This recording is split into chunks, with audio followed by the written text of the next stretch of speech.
Hello. Hello and welcome to the Regulatory Transparency Project's luncheon event entitled Politics in the Workplace, the Legal and Business Challenges. We are happy that you are here. My name is Steve Schaefer and I'm the director of the Federalist Society's Regulatory Transparency Project. I will keep introductions brief to get right to the discussion and then the following question and answer period. Just a friendly reminder that questions end in a question mark because we are in Washington, D.C., and statements are a very popular thing to share. Before I introduce our esteemed guests, note all expressions of opinion are those of the experts and not of the Federalist Society. And the panel wanted me to state that this is not legal advice and should not be relied upon as legal advice. This is a discussion and debate. So first we have with us Amanda K. Freeman, who is at the National Right to Work Legal Defense Foundation. She's the Associate Corporate Counsel and Staff Attorney. Amanda represents both public and private sector employees in disputes in federal and state courts and administrative agencies. She has also handled many settlements with employers and unions resolving disputes before they reach court or before an agency. Prior to joining the foundation, Amanda clerked for the Honorable Glenn A. Huff as well as the Honorable Robert J. Humphreys, who are both on the Court of Appeals in the great Commonwealth of Virginia. Our second discussant is Andrew Rogers, who is Chief Counsel and Chief of Staff at the U.S. Equal Employment Opportunity Commission. Andrew has worked extensively on regulations, guidance documents, policies, and proposed litigation and amicus briefs. He previously served in the Wage and Hour Division at the U.S. Department of Labor after 12 years in private practice, and he represented and advised clients on wage and hour discrimination, labor relations, and workplace violence issues. Last and certainly not least is our discussant Brad J. Kelly, who's a shareholder at Littler. He has a broad practice representing employers in employment, anti-discrimination, and wage and hour matters. He is internationally recognized in the space of artificial intelligence and the workplace. He focuses on advising clients about these emerging technologies and their impact in the workplace. He has published and spoken nationally on these issues, and you can find him in multiple law reviews. Prior to joining Littler, Brad was Chief Counsel to Commissioner Keith Sonderling at the U.S. Equal Employment Opportunity Commission. Brad, over to you. Thank you very much. Thank you very much for joining us today. Very excited about this. And so today's presentation is going to be on politics in the workplace. And this is something that, as a practitioner in the labor and employment space, we see so much interest in. And it's not just about asking about an employee who's going to show up in a MAGA hat or another employee who's going to put up a poster for Kamala Harris. What we're seeing it from a more practical standpoint is especially after the war in Gaza, somebody posting on LinkedIn about their thoughts or feelings about the war in Gaza and how that might trigger certain labor and employment concerns and some of the laws that we're going to talk about today. Now, what we're going to start off, though, is because this is such a significant week in politics, we're going to start off with an overview of the changes that have already occurred this week in the labor and employment space and what we're kind of anticipating with some of the changes with the labor and employment space. And this is going to be important for kind of laying the groundwork for some of the changes that we're going to see with political laws and, how that could kind of, impact politics in the workplace laws. But we're going to start off, though, after talking about those changes in the world of labor and employment, change in the administration, we're going to start off by talking about why you should care about politics in the workplace. If employees are talking about politics in the workplace and that's distracting them, it impacts productivity. There's a lot of cost. There's been different estimates that it costs millions of dollars in lost productivity and distractions, what it does to employees, causing them to be absent from work because they don't want to be in a politically charged work environment. We're also going to talk about the legal landscape dealing with politics in the workplace. Now, when it comes to politics in the workplace, there's a lot of different laws that occur. And overall, at the federal level, political affiliation and political protections are not a protected class. So under the federal anti-discrimination laws, political affiliation is not a protected class. But at the state and local level, there's often times where that is a protected class, notably in states like California or in Connecticut, which has very broad political protections. So we'll walk through some of those state law changes. And then we're also going to talk about some of the anti-discrimination law issues that can come into play. You know, I mentioned the war in Gaza. If you have an employee who's posting about the war in Gaza and they're making comments that could touch on protected classes, so if they're making a comment saying this is about a Jewish issue or a Muslim issue, and it could touch on a whole variety of different classes or a national origin concern. We're also going to talk about the National Labor Relations Act and how in recent years the National Labor Relations Board, which is primarily in charge of union activity, has taken a very broad view of what is considered protected concerted activity and how that could touch on what is considered protected speech in the workplace. And then we're going to finish the overview with a series of just recommended practices. What are the best things to do with policies in place? Should you have a politics in the workplace policy? What should your anti-discrimination policy say? Should you have a social media policy that could address a lot of these concerns, especially since most of the politics in the workplace issues we're seeing occur on social media? And then finally, we're going to go through the questions that Amanda has prepared, and we'll go through those. But we want to be as interactive as possible and as collaborative during this presentation. So if there's any point where anybody has any questions, please feel free to raise your hand. I mean, this is a very interesting topic, and we want to make this as collaborative as possible. And also, if you guys want to follow along, I know that the Federalist Society has provided copies of the slides, so if you guys want to follow along, we're now on the third slide. So we're going to start off with talking about some of the changes that we're seeing at the U.S. Department of Labor. Now, obviously, the U.S. Department of Labor in the world of labor and employment is a very significant department. And with the new leadership that we're going to be seeing, we're going to see a lot of changes, especially at the Wage and Hour Division. And that's the federal agency that's in charge of minimum wage and overtime protections. There's a lot of misclassification issues, so independent contractor issues. And I think the biggest change we're going to see is going to be a shift in focus from enforcement to compliance assistance. Now, generally, overall, to kind of take a broad step, that labor and employment, when it comes to labor and employment, there's kind of this seesaw effect or a pendulum swing. So when there's a change from a Democratic administration to a Republican administration or vice versa, there's a lot of significant changes that occur. And usually, Democratic administrations favor employees and unions, and then Republican administrations are more business-friendly and employer-friendly. So overall, we're expecting that to continue, and we'll see that at the Wage and Hour Division. We're expecting a lot of opinion letters to be issued, and that's where different employers can submit a question to the Wage and Hour Division, and they can get an answer to a real-world problem that exists. We're also expecting a lot of changes, obviously, with the Office of Federal Contract Compliance Programs. During the first Trump administration, there was a lot of focus on bias and training issues, and we're expecting to see a lot of focus on this, especially in light of the recent executive orders that have been issued. At the Occupational Safety and Health Administration, known as OSHA, we're expecting a lot of the Biden-era rules to be withdrawn and abandon ongoing efforts. Now we're going to switch over to the Equal Employment Opportunity Commission, known as the EEOC.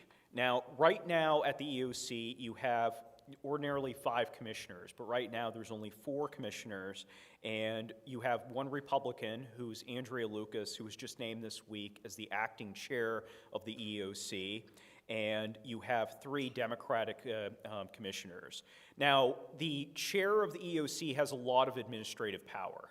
So with that power, they have a lot more ability to kind of control things than you would have at other agencies. So even though Democrats have, or outnumbering Republicans 3-1, the fact that, the chair will be a Republican is very significant for EOC concerns, and the ability that President Trump will be able to name another Republican very soon is also something to kind of keep in mind. And is there anything you want to add on to the EOC issue? No, sir. That's certainly how it looks. But another thing about the EOC that's important to mention is that in the Biden administration, Biden fired the Republican general counsel of the EOC, Sharon Gustafson, about 2.5 months after, it was around 2.5 months after Biden was inaugurated, and that was in contrast to Jennifer Abruzzo at the National Labor Relations Board general counsel, where she was fired within minutes of when Biden was inaugurated. So we expect the general counsel of the EOC to be fired at some point. The question is, when is that going to happen? And the fact that Jennifer Abruzzo at the NLRB hasn't been fired yet kind of shows that in the first Trump administration, there wasn't a huge focus on labor and employment. And I think the fact that Abruzzo has not been fired yet kind of shows that labor and employment is not going to be a big priority for the Trump administration. But some of the issues that the EOC is going to be focusing on is the reverse discrimination and DEI front.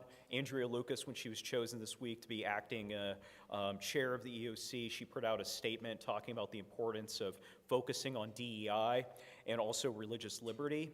And in 2021, the EOC launched an artificial intelligence initiative, and as part of that initiative to study how AI could be used in a way that triggers anti-discrimination concerns. So we're also expecting more focus on AI being used for labor and employment purposes and how that might play into that as well. And then religious liberty in the workplace, and also the impact of Loper Bright and the administrative law changes, with that. And Amanda, do you want to take over the National Labor Relations Board part?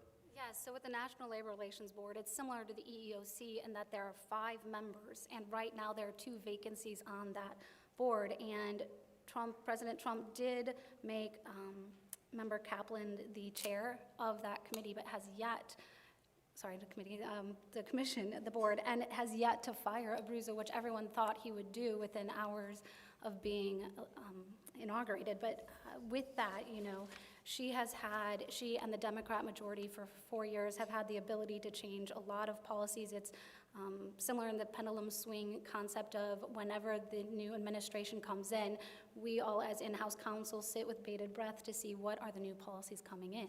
And this last 4 years, there's been an expansion of the protected concerted activities of employee speech, so that, we're curious of, well, what political slogans and paraphernalia can be worn by employees? What tests are in place? Has been a broadening of that to include more actions by your employees, so that it's an unfair labor practice policy. Even a policy that you have in place or a rule has been held as too broad because it restricts an employee's protected concerted activities.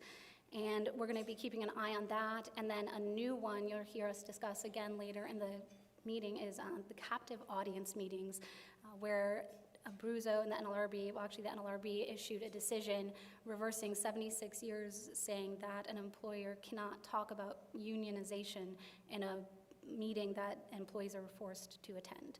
So we're keeping an eye on that and looking forward to seeing what happens in the next week or two, or if Abruzzo is allowed to continue to be the GC until her term expires in July. That sounds good. And I think another thing to kind of add to that is that, there was a lot of concerns with, for President Trump with, he had Sean O'Brien, who was the head of the Teamsters, speak at the RNC. And, there is a part of the Republican Party that has been more kind of welcoming of unions. And, President Trump's nominee to be the head of the Department of Labor, had been she was supported by the labor union groups. And I think that that's something to really kind of keep in mind, is that part of the political calculus here is to try to allow a broad tent to bring in as many, union members as possible. So it'll be very interesting to see how that plays out. And I do think that it was very, I don't think that, I check my phone probably every half an hour to see when Abruzzo will be fired, and I'm very surprised that, that hasn't happened. Most of us have been. But I do think that, again, the takeaway from that is the fact that labor and employment is not a chief concern for this administration. President Biden had campaigned on being the most pro-union president in U.S. history, and to his credit, he was. And I think that that was something that it was a once, it's not something you're going to see a lot historically, but he really did put all of his eggs into that basket, and it's going to take a lot to kind of reverse that. I mean, Jennifer Abruzzo has been very effective at the NLRB. I wish she was on our side. And I think that with that, being as effective as she has been, there's consequences with that, and there's going to be a lot to roll back. Now, also want to touch briefly on the Federal Trade Commission. Now, the Federal Trade Commission, historically, as a labor and employment practitioner, the FTC doesn't have a lot of involvement in, labor and employment issues, but that's changed in the last 10 years. And, you're likely to see less involvement in, if any, in employment labor laws in this administration. You had the big non-compete ban that the FTC had issued that had been shot down by a federal court in the Biden administration. But overall, we expect the FTC to be, kind of stay in its lane, so to speak, and not get into labor and employment issues overall. Now, with that groundwork about the change in administration, we want to switch now to, to going into politics in the workplace. And, this is such a hot topic for a variety of reasons. You think about, a lot of times when we were doing this in January, a lot of people would say, well, why do we care about politics in the workplace since the election's over?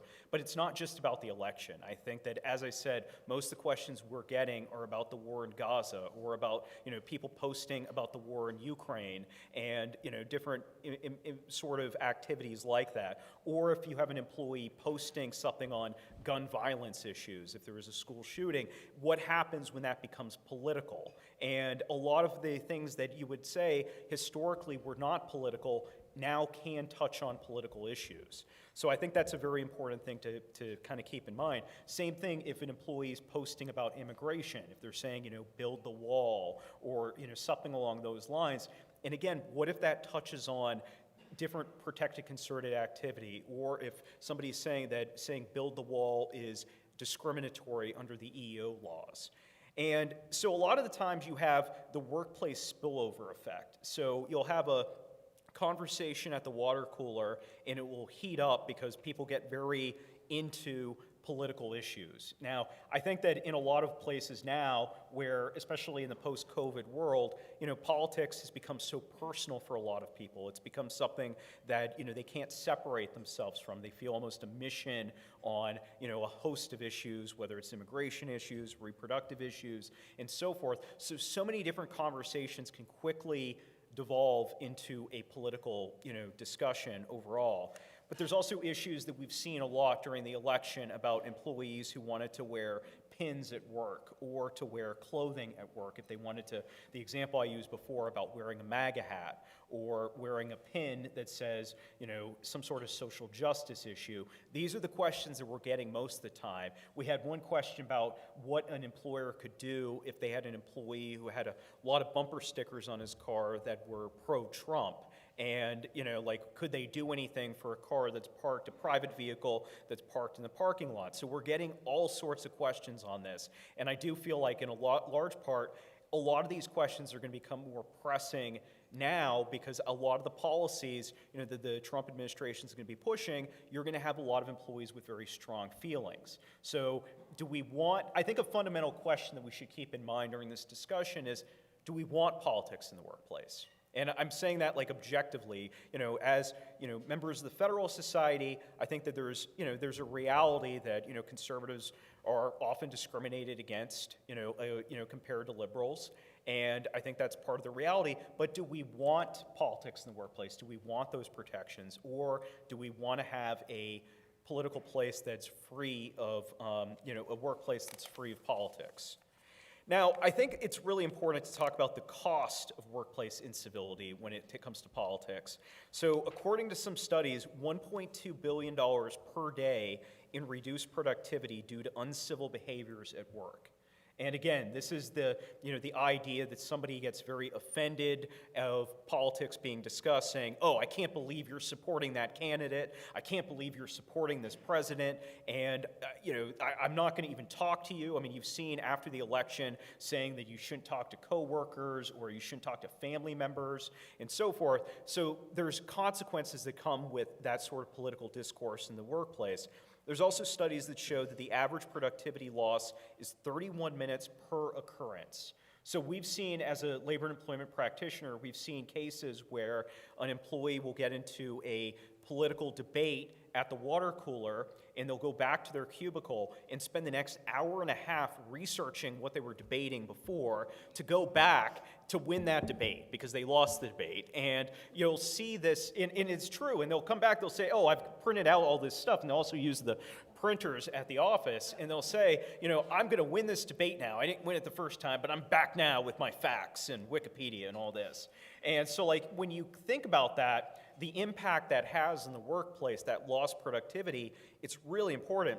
Another aspect is that $828 million per day was lost due to absenteeism caused by uncivil behaviors at work. Because as I mentioned before, you have a lot of employees who are like, oh, I don't want to go to a toxic workplace where politics affects everything. I'm just not going to go in. I'm going to try to work remotely, or I'm going to try to find a way not to go into the office because I don't want to deal with the political discourse that occurs so frequent. And there's also studies that show that it's an average of 1.5 days from work per month away from that because of political discourse and people not wanting to engage in that.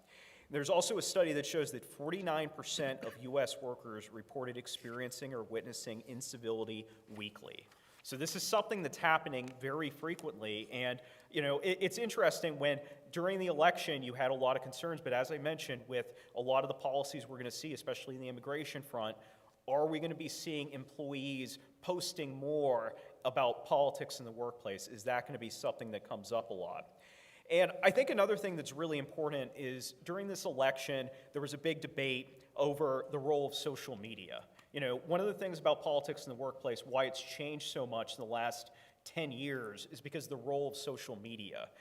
Historically, people wouldn't post on, different TikTok or YouTube or Pinterest, things like that, but now employees will readily do so, and they'll post that, and that allows it to go viral. And you've seen where different incidences will occur where an employee posts something, if it's on YouTube or so forth, and it will quickly become viral. So in this day and age, it's even more important for employers to consider the fact that social media allows these issues to really blow up at a level we haven't seen before. And social media also affects the fact of what is considered at the workplace versus outside the workplace. I mean, in the age of remote work and so forth, and the fact that people can, work from their phones and so forth, it really kind of, the line between the workplace and the non-workplace has been very blurred. So different laws will protect off-duty conduct, and we'll talk about some of these state laws in a minute, but overall, a lot of the lines are blurred in this day and age.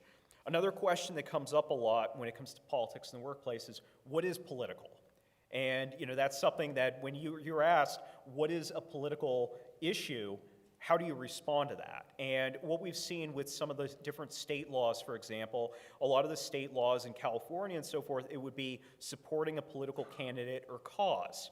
But how broad should that be defined? And if we're going to define it broadly, is that going to provide protections beyond what employers should expect? And I know I've had this conversation with Andy before about if you take a narrow view of politics in the workplace, you're basically going to be reading the political discrimination out of the different protections if you take a narrow view.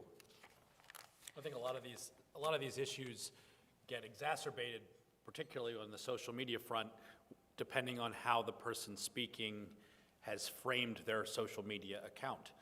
And a statement that might be sort of severable from their employer gets a lot closer when you look at the person doing the speech, it says they are at X position at X company and in charge of these particular elements, which tends to involve these, impact the workplace a little bit more than when it's more isolated. Yeah, and I think that that's where, as a practitioner, that's where we see most of these issues where on LinkedIn, because on LinkedIn, for that social media, the employees are directly, usually, you could see what their position is, what company they're with. Usually you could click on, the company that they're with. So there's a clear record of who they're associated with. So that's the type of, social media that kind of draws the most risk when it comes to the employer community, because you've got a direct association, with that company. Some of the other potential negative impacts of politics in the workplace, obviously we've talked about productivity, also employee focus, employee morale, that drives the absenteeism. But there's also, we've seen a lot of issues with the customer relationship or the vendor relationship, but especially with the customer relationship. If we've seen incidences where, a customer will say, I saw an employee posting about politics and I didn't agree with him. I don't want to do business with a company that has employees that are engaged in this sort of behavior. And so another thing you have to kind of keep in mind when it comes to politics in the workplace is, the impact that political discourse in the office could have on the vendor relationships and customer relationships.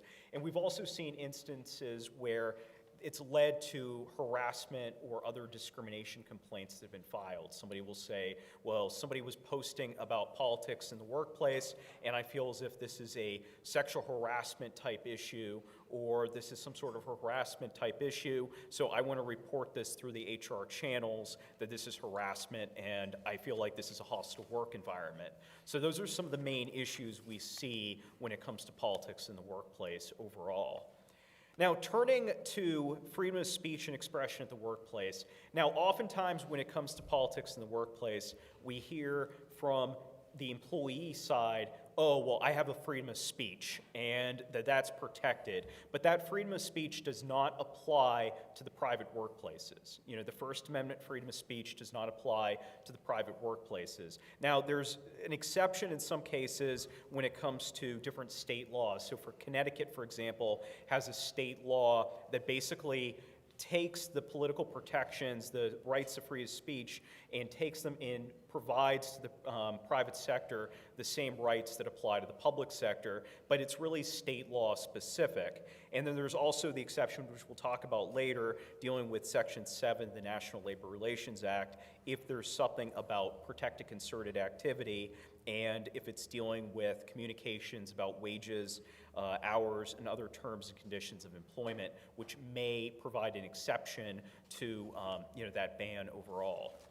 Well, and some of the issues that you also run into as an employer, although they have the ability to regulate speech, and there's really no First Amendment claim you can bring against a private employer in most contexts, the risk always is when those limitations are being executed by an employer, that they do it in a way that ends up being uneven or inconsistent, and those issues can land, although the First Amendment doesn't become an issue, they quickly turn into civil rights issues that revolve around race and sex and distinctions between the types of issues that are raised and who they are raised in favor of and who they are raised against. So it can quickly shift into an area that causes a fair amount of difficulty and problems, even though they have that flexibility with respect to the pure element of the speech. And I think overall it's also important for the freedom of vote that's something that we saw before the election that came up a lot, and it is a federal crime for employers or anyone to interfere with the ability to vote for federal candidates or to coerce to vote in a specific way. It's also a federal crime to bribe or compensate to vote in a certain way. And the only reason I think these are really significant is you don't see a lot of case law on these laws, but I do think it's significant because oftentimes, especially in the lead up to the election, employers would say, well, what can we do about different politics in the workplace issues? And one thing to keep in mind is you don't want to do anything that could send a signal to try to deter people from voting in some way, because you could get into federal criminal territory dealing with that. Another issue about politics in the workplace that we think is important to note is that as a general rule, companies can spend as much money as they want to influence elections, but there is an important exception to this. Federal contractors are barred from making any contribution or promise to make a contribution to any political party, committee, or candidate for federal office, or any person to any political purpose or use at the federal level. And the whole idea of this, and it kind of makes sense about we don't want federal contractors to have a pay-for-play scheme, so they can basically, give a bunch of money to candidates, and then they get these federal contracts, in response. But this ban on federal contractors does not apply at the state and local level, so that's another thing to kind of keep in mind. I mean, some state laws have some nuances with that, so it's always important. As a labor employment lawyer, we always say, always be mindful of state and local law, because that's where most of the activity is happening these days, and so that's something to keep in mind as well. Now, as part of that, with state laws regulating political activity, overall there's employment at will protection. So you can hire or fire anyone for any reason as long as it doesn't violate a law. So at the federal level, as I mentioned, political affiliation, political protection is not a protected class, but at the state level it is. And you've got these political association protections in places like where we are now in the District of Columbia, which prohibits discrimination for belonging to or endorsing a political party. There's also political protections in New York. California has the broadest political protections. In California, you cannot even have a politics in the workplace policy, and we're seeing most political discrimination cases being filed in California these days because of the broad political protections. So I think it's very important to really keep in mind just the activity that's happening at the state and local level, because that's where most of this activity is happening. And especially at the federal level, President Trump is probably going to take a deregulatory approach. So a lot of Democratic states are probably going to have a counterpoint there, and they're probably going to be pushing more laws at the state and local level. So it's something to definitely keep in mind. Now, Amanda, do you want to cover the NLRB concerns? Yes, so already slightly touched on the NLRB, which those of us in the private sector are very familiar with, and there it protects employees who engage in concerted activity for purposes of mutual aid or protection. So typically if one employee does something, it's not concerted activity. You generally need 2 or more employees getting together to do that. And the mutual means the employee can organize a group to improve their lot outside the employer-employee relationship. So it doesn't have to just also be with their employer. It can deal with another employer in the area. And so the NLRA restricts the employer's rights to limit what a non-supervisory employee can communicate. As Brad already mentioned, it's regarding their wages, hours, and other terms and conditions of employment. Well, as I had mentioned, it was actually Peter Orr, acting General Counsel Peter Orr, put into place a memo discussing that they were going to expand the definition of what was protected concerted activity to include political and social issues. And we saw that play out that there was a Home Depot case where an employee wrote BLM on the orange apron we're all very familiar with. And doing so violated the company's policy saying that you couldn't put political terms on your apron. And the NLRB said no, that was an unfair labor practice for the company to do that, because writing the BLM message on his apron was a logical outgrowth of a protected concerted activity that he and his fellow employees had been involved in regarding racial discrimination in the workplace. Well, the dissent in that decision, Kaplan, who is now the chief on the board, said, well, if you're taking an objective standard, BLM movement at its inception had nothing to do with racial discrimination in the workplace. It had to do with discrimination against, for police brutality. And we're faced with this issue now of where do we go as employers, because what we once thought was, pure political, we could regulate it, we could have a policy about it, but now the board says, no, we're gonna pull that in because it's protected concerted activity. And, You may be thinking, well, there's no union at my place of work, this is fine, it doesn't apply to me. Well, that's also not the case, because the National Labor Relations Act applies to your place of employment, whether there's a union there or not. And this board expanded in a way expanded the test you have to apply to determine if your policy is legal or not. They switched it back to the question of, can this policy be reasonably construed to chill an employee's Section 7 protected rights? And it doesn't matter if there's a different interpretation that could be legal. It's if there is one interpretation that can be reasonably deduced to constrain an individual's Section 7 rights, it's an unfair labor practice. You can't enforce it. You can't even have that policy. And one of the policies at issue in one of the cases, it was a Starbucks case, it read simply, partners are expected to communicate with other partners and customers in a professional and respectful manner at all times. And hearing that and reading it at first blush as in-house counsel, I was like, oh, that's fine, not a problem. No, the NLRB said that's a problem because the terms respectful and professional, their meanings are not apparent, and an employee could interpret that as prohibiting an employee from exercising their Section 7 rights. So with this NLRB, and as we've already discussed, since Abruzzo, General Counsel Abruzzo is still there and there are 2 vacant seats, the question remains, what policies can a company enter into? And then even when an employee does speech on, say, a topic that touches on politics, and they do it either verbally to a manager, or let's say they do it verbally to an employee, or what if they're on the picket line? When can an employer say, you can't do that? Well, now the board has issued 3 different standards for each instance, so you've got to, in a split second, your managers are having to apply this 3 different standards in those moments, and the likelihood of success, 100% success on that front is limited, even if you've trained your managers to the best of your abilities.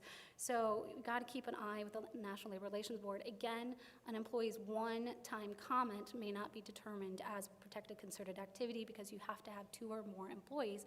But in the BLM on the apron example, no other employees were involved in that. Each one did it individually, but the board said, no, that's sufficient to now be part of the concerted activity that the employer cannot let the individual go.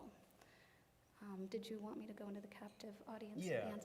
Okay, so with that, the captive audience bans, as I mentioned, the National Labor Relations Board ban only bans an employer from speaking to their employees about the employer's views about the union.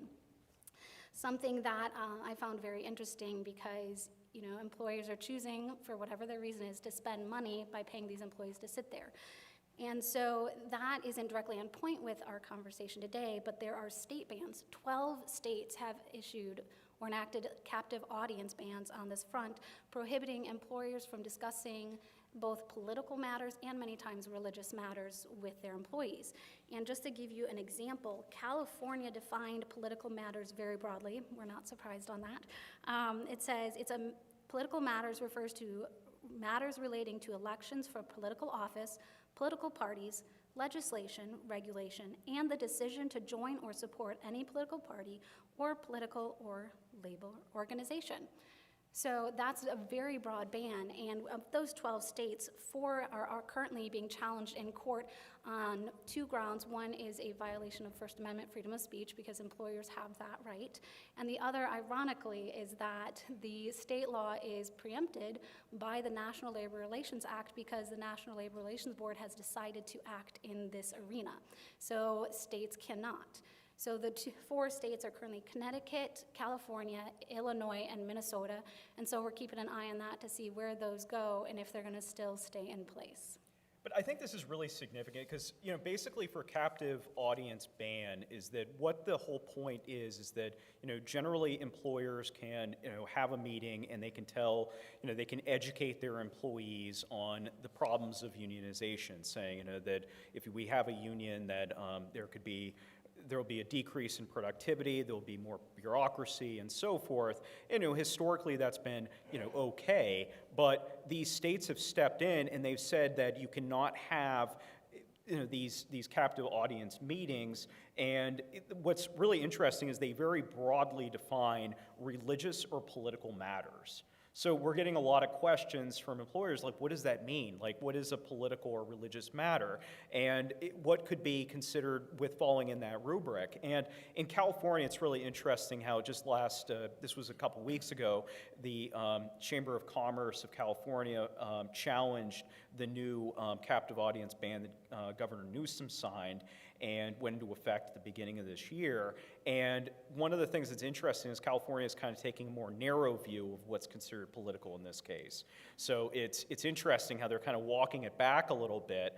But I think it's very interesting just as far as what is considered political, what is considered religious. I mean, if there's something that comes about against the war in Gaza, for example, I mean, is that political or is that religious or is that both? Or, where's the line there? And there hasn't been any guidance issued on this. And we're getting a lot of questions on this, but I do think that it's something where there's going to be increased focus on, moving forward. But I think it just shows that there is a lot of state-level activity and interest in what an employer is able to do politically and what an employer is able to do with their employees. So it's really important to be mindful of these new developments.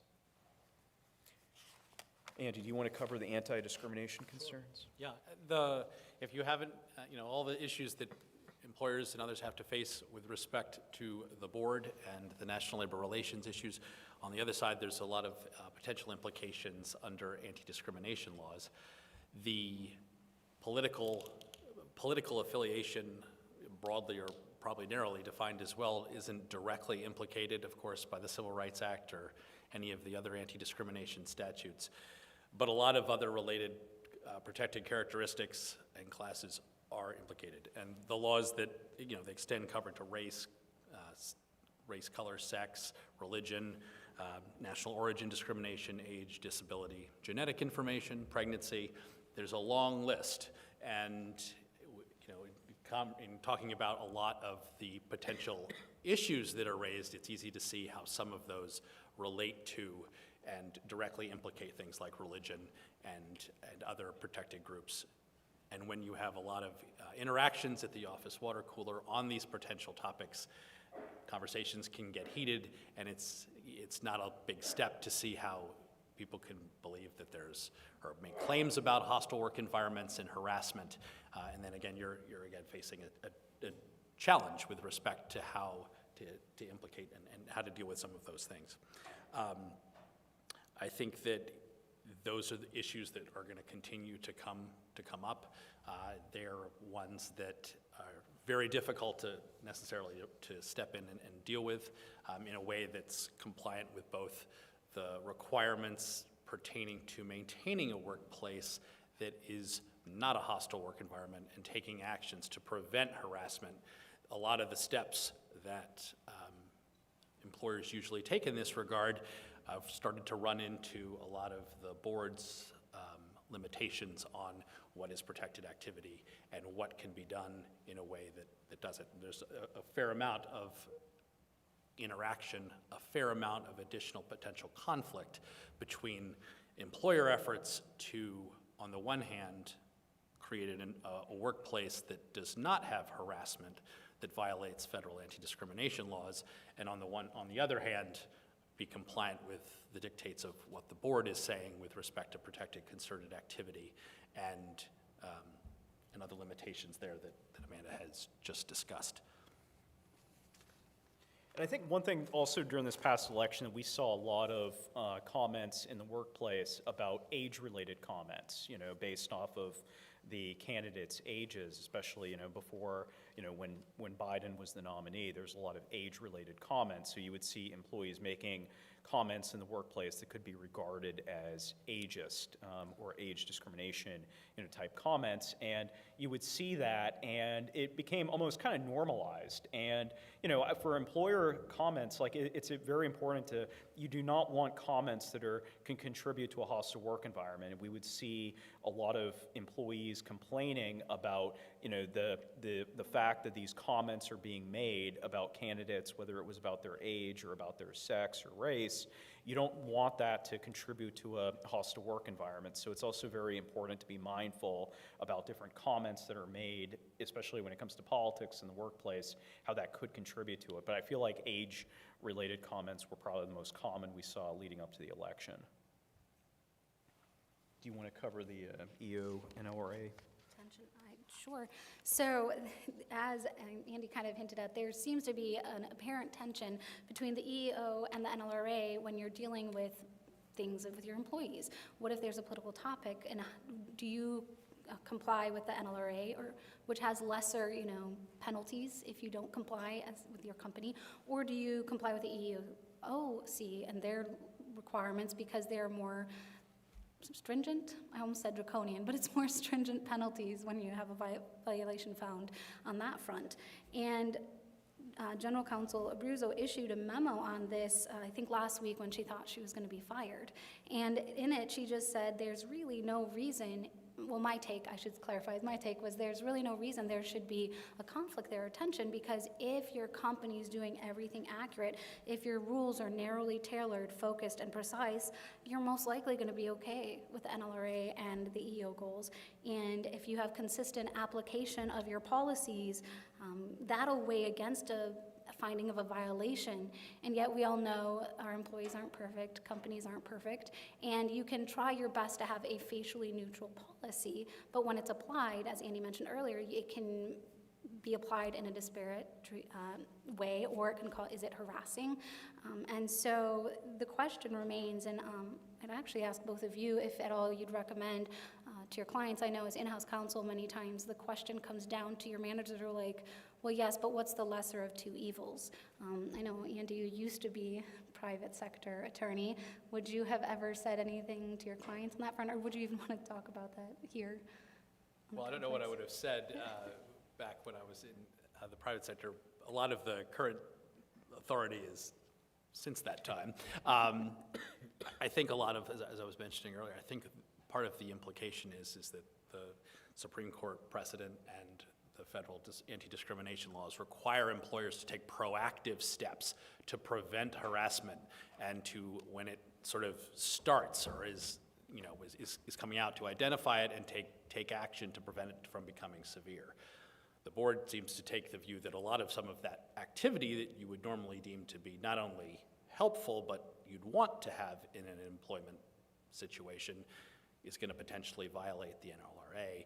And the board decisions, notwithstanding what the general counsel has stated on this topic earlier in the previous administration, seem to focus on the fact that the EEO laws weren't implicated until there was a violation. In other words, until the harassment or hostile work environment, it was so severe or pervasive to alter a term or condition of employment. That's when it would move, in the board's decision, outside the realm of what the board protects into the EEOC world. But as I just described, at that point, you're already too late, right, from the EEO's perspective. You've let something go to the point where you've got an unlawful harassment. That's already a violation of Title VII. So that's where you've got a lot of the implications. The General Counsel has put forth her view on the topic. There are previous board decisions on that from, again, earlier in the previous term. The EEOC's position on it, the last one that was stated was in an amicus brief that the commission filed before the board in 2020. I'm blanking on the name of the case, but it was when these issues were being considered. Perhaps Brad remembers. But that's the last sort of stated position that, and it sort of outlines what I described about the implications of drawing that line. And the line where it's drawn can have some pretty significant impact on what liability is, and employers facing investigations on one side or the other or both, and nobody wants to be in that situation. Well, one thing I'll add about the Abruzzo memo that came out last week about the tension between the EO laws and the NLRA is that was unilaterally issued by Abruzzo. It wasn't jointly issued with the EEOC. And so how much, I think she was kind of fully expecting it to get withdrawn. I mean, she's probably still shocked she's employed right now. I mean, I think it was definitely kind of a swan song, I guess, in a lot of ways. But I think that when we get questions from employers over which law that they need to be more concerned about, I think that what's really important to keep in mind is that under Section 1981, that covers racial discrimination, and that 1981, you can go straight to court. You don't have to file a charge with the EOC. So under Title VII, if there's a race discrimination claim, you have to file with the EOC, and you have to wait for the administrative process to occur. But you could go straight to the courthouse with 1981. And you're seeing, especially with race discrimination claims, especially dealing with a lot of the DEI issues, they're going to 1981, and they're going with state laws in order to avoid going to the EOC. So one of the things that we do tell employers regularly is that 1981, they could go straight to court. They don't have to wait for the NLRB or for the EOC to, the process to take place. So you have to be realistic about, the different, because if a court case is filed, that's going to get a lot more publicity. So I think it's very important to keep in mind that under 1981, they could go straight to court. So that's a risk that employers need to be concerned with. Do you want to go to the... Practical. Yeah. So I've kind of interwoven some practical guidance already in the moments I've spoken to, but, at the end of the day, be reasonable about moderating political speech. The practicality is a 100% ban on political speech in your workplace is most likely not going to work.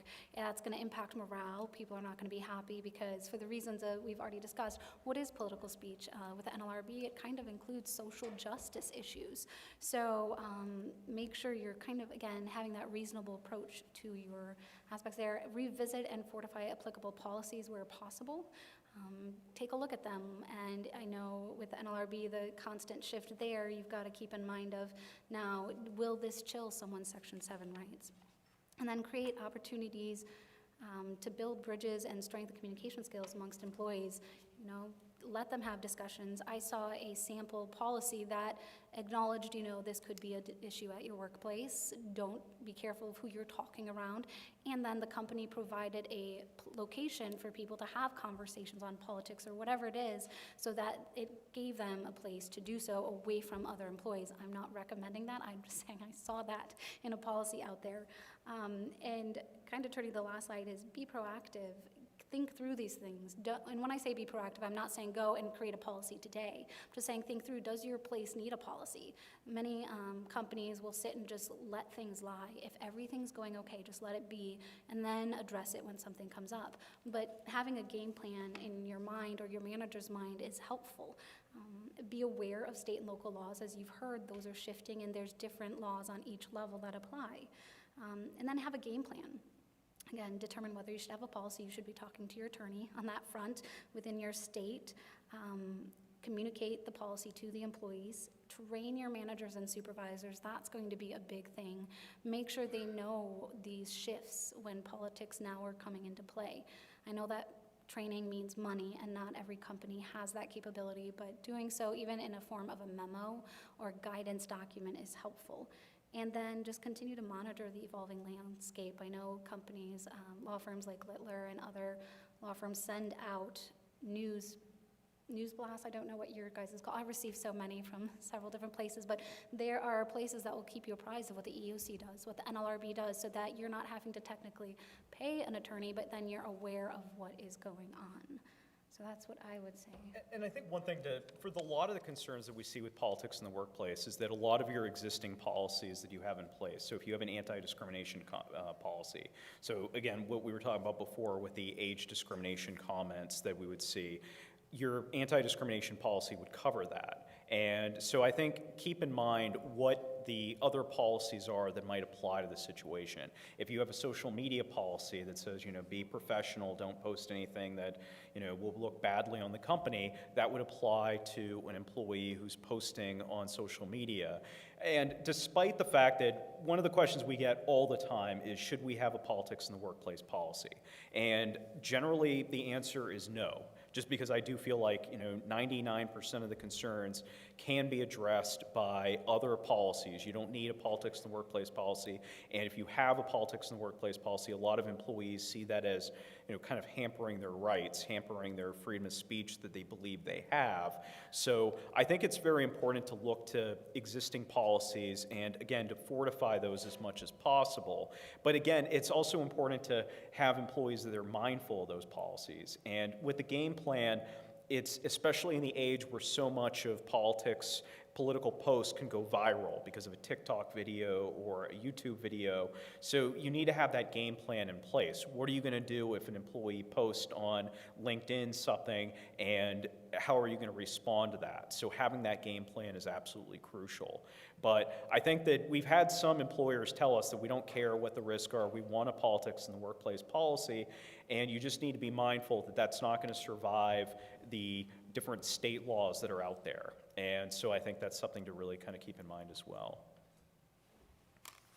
So I think we have a few minutes left without, we haven't taken up all your time. Does anyone have any questions? If not, I can easily go through. Oh, yes, ma'am. And I think there's a mic in the middle. I can't see very well, but there's on the left side. You're right. Yeah. Thank you very much for those comments. I have a question on the labor law side, not on the free speech side, and I apologize in advance if this is too far afield. But following the effort Elon Musk is heading up for DOGE, Department of Government Efficiency, he has unearthed the fact, publicly known, that a very large majority of the federal workforce is working from home. And then we also learned that that's in the federal union contract, that they can work from home, which was extended by the Biden administration. And then I believe I read that there was a return to work order that was put out regardless. And it's an open secret that, of course, part of what may come out of this effort is an effort to reduce the federal workforce, not affecting anyone in this room, I'm sure. Do any of you have enough expertise about these federal union contracts and how that works as to comment on that particular effort? They're looking at me. So expertise is a strong word there. But whenever there's a contract in place, you're now in the National Labor Relations Act world, the National Labor Relations Board, and so you're bound by all those rules of terms and conditions of employment. And so if those terms are part of your collective bargaining agreement, then you're bound by those terms for the duration of that agreement unless both parties come to the table and are willing to renegotiate. I highly doubt the unions are going to be willing to renegotiate that at this time. I have not read the contract, so I can't speak to the specific situation, but just in general, that's how it works. And so while managers or companies can say what they'd like or what they want done, when there's a CBA in place, it's a whole different world, because you can't just change the terms and conditions of employment without negotiating with that union, without going them and reaching an agreement on that term. That would be my take. Any other questions from you all? I have a question. Yes. I'll just talk. Okay. Thank you so much for the comments. I am a Federal Society member, and I'm just honored and humbled to be here, so thank you. I just wanted to get your take on the potential cost savings of the shutdown, per the executive order, of the DEI offices in the federal government one, and then also as it relates to the private sector, potentially in Fortune 50 companies. So, two-part question. Thank you. That's not me. I think there's, with respect to the costs, it's going to vary considerably between agencies. The order, the executive order, you're talking about the executive order to close DEI-related. There's various agencies that have a very, very elaborate, large, I think some of those have been publicly reported on, sort of independent structure within the agency or the department with respect to DEI. Those are much larger efforts involving a larger number of employees. There are other federal agencies on the other side that don't have independent standing DEI implications, so I think there aren't going to be cuts that would have budgetary implications in everywhere, but there's going to be a wide variety and a wide range. I don't have any specifics for you on what the cost savings would be, but presumably the larger the effort, the more the cost savings. But there might not be efforts across the board there.